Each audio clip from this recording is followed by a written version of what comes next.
öz daxili dünyanı səyahət etdiyin zaman əslində orada bir izdihamla üzləşirsən. Torpaq sənə bir şey izah etməyə çalışır. Dəniz sənə bir şey izah etməyə çalışır. Ağac sənə bir şey izah etməyə çalışır. Ətrafda gördüyün hər şey səninlə bir söhbət halında. Onda sənin körtəbii davranışların və hərəkətlərin ortaya çıxır. Bugün insanların kütləvi şəkildə çayxanalarda, kafelərdə, klublarda bir yerə yığışaraq söhbət etdiklərini, vaxt zaman öldürdüklərinin məhz səbəbi də öz daxili səsindən, öz daxili izdihamından qaçışdır. Bugün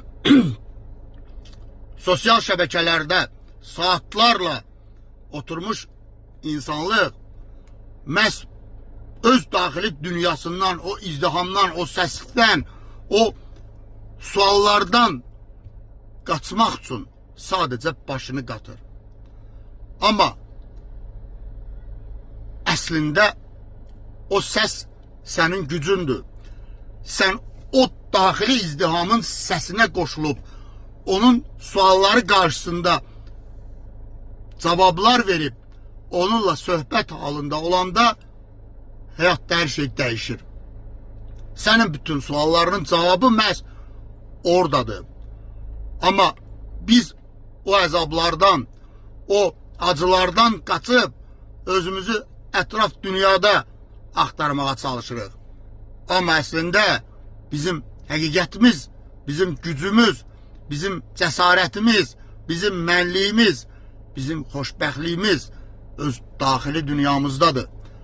Əgər bir insan özü ilə, öz dünyası ilə, öz acıları ilə, öz səhvləri ilə, öz yanlışları ilə üzləşə bilmirsə, o başqa heç bir yerdə xoşbəxtlik tapa bilməz və gec-tez bu həyatı mənasız yaşayaraq bu dünyadan köçüb gedəcək. Amma həyatda ən xoşbəxt insan öz daxili dünyasına baş vuran insandır. O izdiham, o səskü, o suallar səni əsla qorxutmasın. Onlar sadəcə səndən şikayətlənən balaca bir uşağın gileygüzarıdır. Bir gün o sənin necə dostun olacağını özün görəcəksən. Yaşanmış bir həyat bir ağ kağıza qələmlə yazılmış, sonra isə pozulub, amma qələmin yerində qələmin izinin qaldığı bir görüntüyə bənzəyir.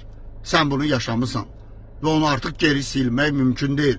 Səhvlərin də, düzlərin də sənindir. Sadəcə onlarla qucaqlaşıb bir bütün olmalısan. Sən nə qədər ki, səni kiminsə bağışlayacağına ümid edirsənsə, əzizim, sən özünü bağışlamayana qədər heç kimin səni bağışlaması sənə nicat qazandırmayacaq.